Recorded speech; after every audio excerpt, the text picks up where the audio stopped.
Ce que je sais, c'est qu'on n'avait pas de méthode pour dire lequel des deux devait se retirer. Que par ailleurs, on n'avait pas le temps pour discuter de compromis nécessaires.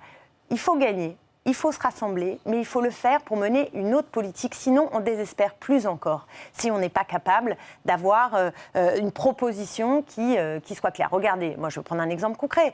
La candidature de Myriam El Khomri. Bon, c'est elle qui a fait la loi El Khomri, contre laquelle le peuple de gauche s'est battu dans l'air des millions aux élections législatives.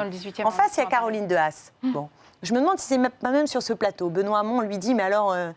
qui de Myriam El Khomri ou de Caroline de Haas, qui est l'une des figures du combat contre la loi El Khomri, qui choisissez-vous et qui soutiendrez-vous? Benoît Hamon n'est pas en capacité de répondre. Il ne le peut pas parce qu'il est le candidat du Parti socialiste, etc. Mais ce flou-là, il est concret. Parce qu'une fois que vous aurez une majorité parlementaire, il va bien savoir dans quel sens oui, mais vous nous allons bien aller. Que là, on voit bien, ça s'égrène tous les jours.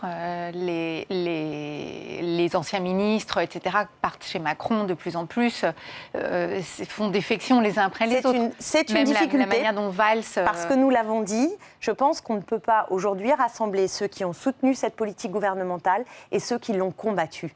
Nous l'avons combattue et nous voulons tracer une nouvelle voie. Si Benoît Hamon veut, avec nous, et je le souhaite, et pas simplement lui, aussi Europe Écologie Les Verts, ceux qui ont combattu ce gouvernement, cette orientation, et qui veulent aujourd'hui tracer une nouvelle voie, je pense qu'ils ont vocation à se rassembler. Ça, c'est pour l'après, mais on est dans l'élection présidentielle.